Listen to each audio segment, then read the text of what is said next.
Hi BookTube! My name is Sarah and welcome to the Bookish Knitter. And happy Friday, everybody. Welcome to Friday Reads, Weekend Reads, whatever you want to call it.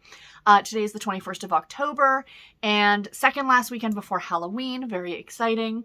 I'm seeing more and more people in our neighborhood are decorating up for the holiday, and that always makes me happy. I am really looking forward to Halloween. Unfortunately, I probably will not be home to hand out candy to the kiddos who come by because Halloween falls on a Monday, and I will be working until 7 o'clock. So although I might be home for the afternoon because we're going to be back in the office next week, supposedly, fingers crossed, but the following week will be the Monday of Halloween, and I think I'm still going to be allowed to leave on my lunch break at 3 and drive home. So I might be here at 7 o'clock, but unfortunately by 7, a lot of the little ones have already finished. Like, they start a bit earlier because they're little. And I'll be honest, those are the ones I really like to see, are the little kids all dressed up. It just makes me so happy. So anyway, Friday reads, weekend reads. What are my plans? Sorry for the glare of my glasses, you guys. It is what it is. I have to be able to see. So plans for tomorrow, my aunt, mom, and I are going out for lunch. And then Sunday, Garrett and I are going to go up for a drive. Originally, him and I were going to do a ghost tour downtown, but he doesn't want to. And I am like bummed because I really want to do it. And I said I might just go ahead and do it anyway. Take the train down by myself, go downtown. It's a ghost tour of downtown Toronto, historic sites and stuff like that. It's not really Garrett's jam, but it's something that I'm super interested in, not only because of the ghostly aspect, but also because of the historical aspect, because I'm a history nerd. But anyway, what am I reading this weekend? It is the Create Your Own Readathon weekend. It starts today. So it runs today, tomorrow, and Sunday. And I'm going to be separately vlogging that, so I'm not going to really talk about it here, other than to say it's happening. If you guys are participating, let me know in the comments below. And let me know what your goals are. I will mention my goals for the weekend are 250 pages a day for Friday, Saturday, Sunday. So that'll be 750 pages. I have made this goal in Create Your Own Readathons past and have never hit them. So I shoot for the moon and I see what I can do. So reading plans. Last night I picked up and started The Hacienda by Isabel Canis, I believe is how you say her name. This is a Gothic horror novel, and it's billed as Mexican Gothic meets Rebecca.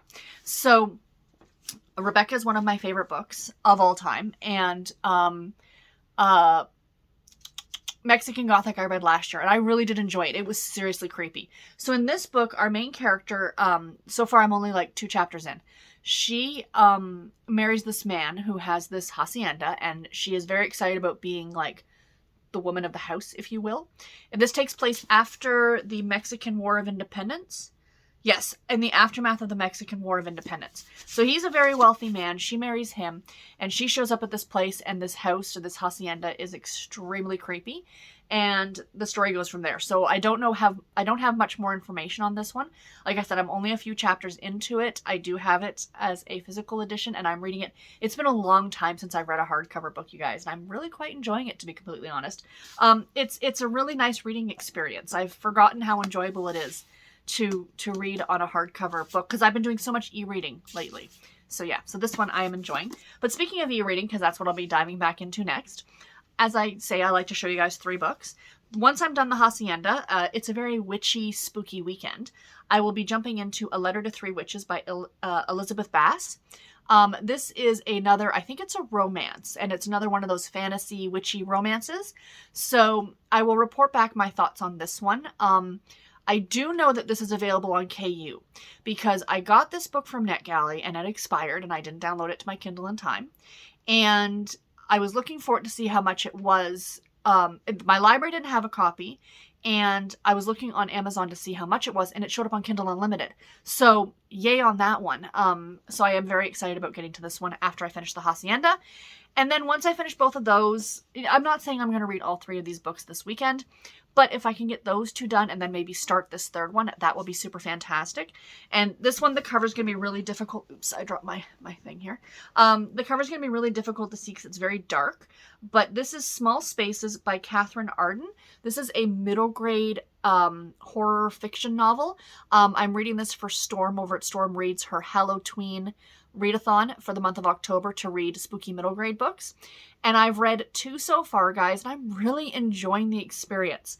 Like, I finished Scritch Scratch by Lindsay Curry yesterday, and I really, really enjoyed it. So Storm was teasing me with this one a little bit because this is a quartet, and the 4th book heavily involves clowns, and I don't like clowns. So we shall see my thoughts. It looks like again, it's hard to tell in this picture because it's in black and white or black and gray, but that is a scarecrow, and that's just creepy on its own too. So, and then there's a school bus, if you guys can see the school bus there. So yeah, it says on the top, book 1 of the Small Spaces Quartet, terrifying and fun. And that's from R.L. Stine, the creator of Goosebumps. So yeah, looking forward to this one. Like I said, I don't think I'm going to get all 3 of these done, but if I can get those 2 done and this one started this weekend, I will be super, super pumped about that. So guys, that is all that I have for today's video. I do hope that you enjoyed it. Let me know in the comments below, what are you reading today? What are you reading this weekend? Are you participating in the Create Your Own Readathon weekend? And if you are, what are your goals? The prompt for the weekend is autumnal, like autumn books. And as I said in the original video, was like, if you're reading the book right now, you can count it because it's autumn. Well, if it's autumn in your neck of the woods, essentially. If you're in the southern hemisphere, it'll be spring. But like, you know, I mean, Mexican Gothic, clearly, like that cover is just autumn. I don't think it takes place in the does it take place in the autumn? Because it does give you a date on the beginning. September 1823. So yes, it does take place in the autumn. So that is something right there. And then, I mean, the other 2 are kind of witchy and spooky. So those are very autumnal as well. But anyway, guys, I'm rambling. I will talk to you in my next video. Take care and happy reading, everybody. Bye.